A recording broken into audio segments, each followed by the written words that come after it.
Experience senior living inside Chennai from Elements starting at rupees 85 lakhs. Call 9790399039. இன்னும் சொல்லப்போனால் அது இன்றைக்கி ஒரு பெரிய ஒரு முக்கியமான நாள்.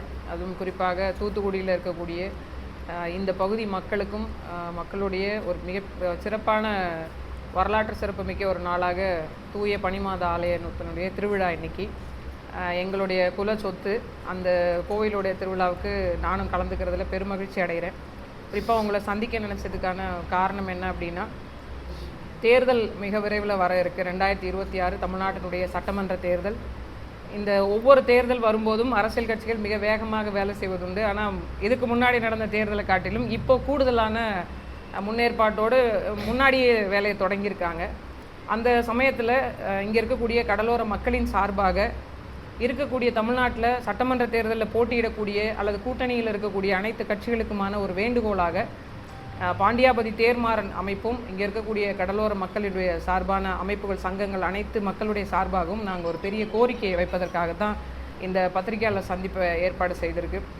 என்ன அப்படின்னா, ஒவ்வொரு கட்சிகள்கிட்டையும் ஆட்சி அதிகாரத்தில் இருக்கக்கூடிய ஒவ்வொரு கட்சிகள்கிட்டையும் பல நாட்களாக பல ஆண்டுகளாக கோரிக்கைகள் வைத்து கொண்டே இருக்கிறோம். கடலோர மக்கள் அதிகமாக வாழக்கூடிய சட்டமன்ற தொகுதிகளில் அவர்களுக்கான வாய்ப்பை உருவாக்கி கொடுங்க. அந்த தொகுதியை இப்போ எப்படி ஆதித்தமிழ்குடி மக்களுக்கு ஒதுக்கப்பட்டிருக்கிறதோ அது போன்ற கடலோர மக்களுக்கான ஒரு பழங்குடி தொல்குடி மக்களுக்கான ஒரு அதிகார உரிமையாக ஒதுக்கி கொடுங்க அப்படின்னு பல ஆண்டுகளாக கோரிக்கைகள் வைத்து கொண்டே இருந்தோம். அது செவிமடுக்கவே இல்லை. இந்த தேர்தலில் ஏன்னா சென்ற ஆட்சியிலும் சரி எங்களுக்கான பிரதிநிதித்துவம் மீன்வளத்துறை அமைச்சருக்கான அந்த ஒற்றை பிரதிநிதித்துவமும் வழங்கப்படாத ஒரு அதிகாரம் மறுக்கப்பட்ட மக்களாக ரொம்ப நொந்து போயிருக்கிறோம். அந்த மீண்டும் அது மாதிரி நடக்கக்கூடாது என்பதற்காக வரக்கூடிய தேர்தலில் எந்த அரசியல் கட்சி கடலோர மக்கள் இருக்கக்கூடிய சட்டமன்ற தொகுதிகளில் கடலோர மக்களுக்கான வாய்ப்பை உறுதி செய்கிறதோ அந்த கட்சிக்கு கடலோர மக்களின் சார்பாக ஒரு மிகப்பெரிய பரப்புரை செய்து வெற்றி பெற செய்து எங்களுக்கான பிரதிநிதிகளை உருவாக்க வேண்டும், எங்களுக்கான அதிகார உரிமையை நிலைநாட்ட வேண்டும், எங்களுடைய பிரச்சனைகளை சட்டமன்றத்தில் பேச வேண்டும் என்பதற்கான ஒரு ஆயத்தமாக ஒரு முன்னேற்பாட்டு வேலையாக நாங்கள் ஒரு திட்டமிடல் வச்சுருக்கிறோம். அதை சொல்கிறதுக்காக தான் இந்த பத்திரிகையாளர் சந்திப்பு. அதிலும் மிக குறிப்பாக இந்த இடத்துல உட்கார்ந்துருக்கிறதுனால நம்ம இதை குறிப்பிட்டு சொல்ல வேண்டியிருக்கு.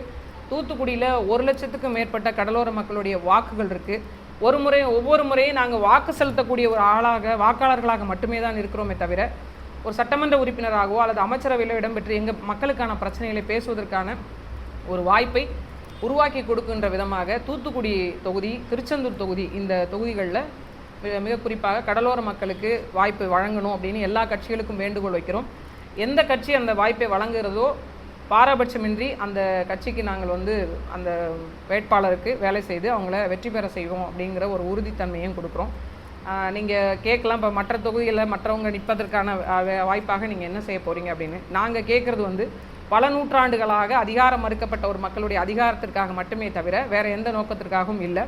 குறிப்பிட்டு நீங்கள் வேட்பாளர் தேர்வு செய்யும் போதும் கூட இந்த மக்களுடைய பிரச்சனை புரிந்தவராக, இந்த மக்களுக்கான போராட்ட களத்தில் நின்றவராக பார்த்து வேட்பாளர்களை நிறுத்தணும். அவங்க நீங்கள் ஒரு கேண்டிடேட் கேட்டீங்க அதனால் நாங்கள் கடலோடியிலேருந்து ஒருத்தரை கொடுக்குறோம் அப்படின்னு இல்லாமல் உண்மையிலேயே இந்த மக்களுடைய வழி புரிந்தவர்களாக தேடி நீங்கள் வேட்பாளர்களாக வாய்ப்பு கொடுக்கணும் அப்படிங்கிறது இந்த நேரத்தை கேட்டுக்கிறோம்.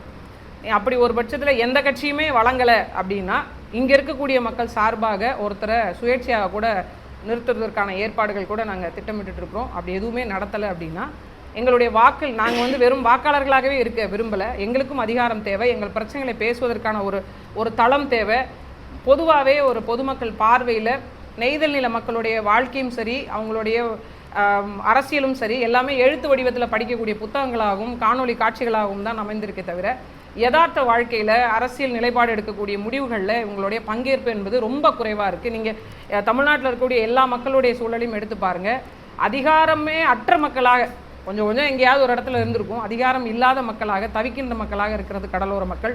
ஒரு பாரம்பரியமான ஒரு பழங்குடியின, இன்னும் சொல்ல போனால் ஒரு பாண்டியர்களின் தொல்குடி வாரிசாக இருக்கக்கூடிய இந்த மக்களுக்கான ஒட்டுமொத்த உரிமைகளும் பறிக்கப்பட்டிருக்கிறதுனால இந்த முடிவை எடுக்கிறோம். வரக்கூடிய தேர்தலில் யார் கடலோர மக்களுக்கான வாய்ப்பை உறுதி செய்கிறாங்களோ அவங்களுக்கான ஒரு ஆதரவு நிலைப்பாட்டை இங்கே இருக்கக்கூடியவர்கள் வழங்குவாங்க அப்படின்னு இங்கே இருக்கக்கூடிய ஒட்டுமொத்த மக்களின் சார்பாக இந்த விஷயத்தை நாங்கள் சொல்கிறதுக்காக தான் இந்த பத்திரிகையாளர் சந்திப்பை நடத்தியிருக்கிறோம்.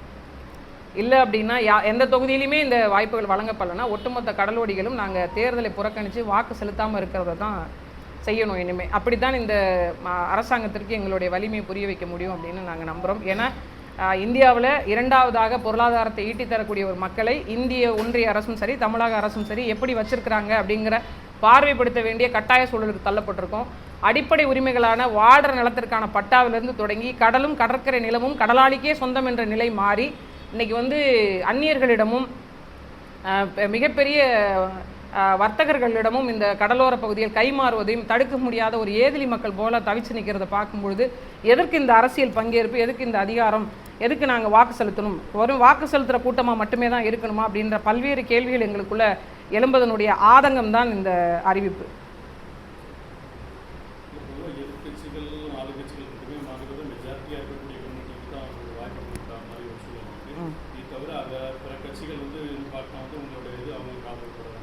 இல்லை, இப்போ நீங்கள் ஒவ்வொரு முறையும் ஒரு மெஜாரிட்டி மக்களுக்கான வாய்ப்பை உருவாக்கி கொடுக்கணும்னு பல்வேறு தொகுதிகளை நீங்கள் உங்களுக்கே தெரியும், ஊடகத்துக்கு நான் சொல்லி தெரிய வேண்டியதில்லை, இந்த தொகுதி இந்த மக்களுடைய தான் அப்படின்னு பறைசாட்டுறாங்க. அப்போ எங்களுக்கான ஒரு தொகுதியாவது நீங்கள் சொல்லுங்களேன்.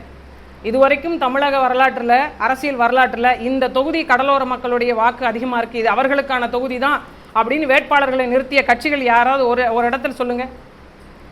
ஒரு சில கட்சிகள் சொல்லப்போனால் ஒரு இடத்துக்கு வந்தாங்க, அந்தந்த இடத்துல இருக்கிற பிரதிநிதித்துவத்தின் அடிப்படையில் யாருக்காவது கொடுத்தாகணும் அப்படிங்கிற கூடிய சூழலில் ஒரு சில இடங்களில் தந்திருக்காங்களே தவிர இந்த தொகுதி இந்த மக்களுடைய வாக்கு அதிகமாக இருக்குது, ஏன் தூத்துக்குடியில் 1 லட்சத்துக்கும் மேற்பட்ட வாக்குகள் இருக்குது, இந்த மக்கள் அதிகமாக இருக்கிறாங்க, அதனால் இந்த வாய்ப்பை அவங்களுக்கு கொடுப்போம் அப்படின்னு ஒரு முறையாவது அந்த மாதிரி பர்டிகுலராக எல்லா இடத்துலையும் சொல்வது போன்று அப்படி ஏதாவது சொல்லியிருக்கா? நாங்கள் என்ன கேட்குறோம், அரசாங்கத்திட்ட உத்தரவாதமாக கேட்குறோம், இந்த தொகுதி இத்தனை தொகுதி எப்படி நீங்கள் ஆதி தமிழ்குடி மக்களுக்கு ஒதுக்கியிருக்கீங்களோ அதே போன்று இந்த தொகுதி இந்த மக்களுக்கானது. அதே போன்று தான் பெண்களுக்கும் கேட்குறோம், சம உரிமையாக பேசுகிறோம். அப்படின்னா பெண் வாக்காளர்கள் தமிழ்நாட்டில் இன்னும் சொல்லப்போனால் அதிகம், இந்தியாவிலும் அதிகம். அப்படி இருக்க பட்சத்தில் குறைஞ்சது பாதிக்கு பாதியாவது இந்த வந்து பெண்களுக்கான தொகுதி அப்படின்னு ஒதுக்கீடு செய்வது எவ்வளோ முக்கியத்துவமானதோ அதே போன்று கடலோர மக்களுக்கான தொகுதிகளையும் ஒதுக்கீடு செய்யணும். நாங்கள் ரொம்ப பறந்துபட்டு மேற்கு நோக்கி அதிகமாகலாம் வாழலை, நாங்கள் அதிகமாக இருக்கிறது கடற்கரை பகுதிகளில் தான். அங்கேயாவது அங்கே இருக்கக்கூடிய சட்டமன்ற தொகுதிகளிலையாவது எங்களுக்கு வாய்ப்பு கொடுங்க அப்படின்னு இந்த கட்சிகள்கிட்ட நாங்கள் கோரிக்கை வைக்கிறோம்.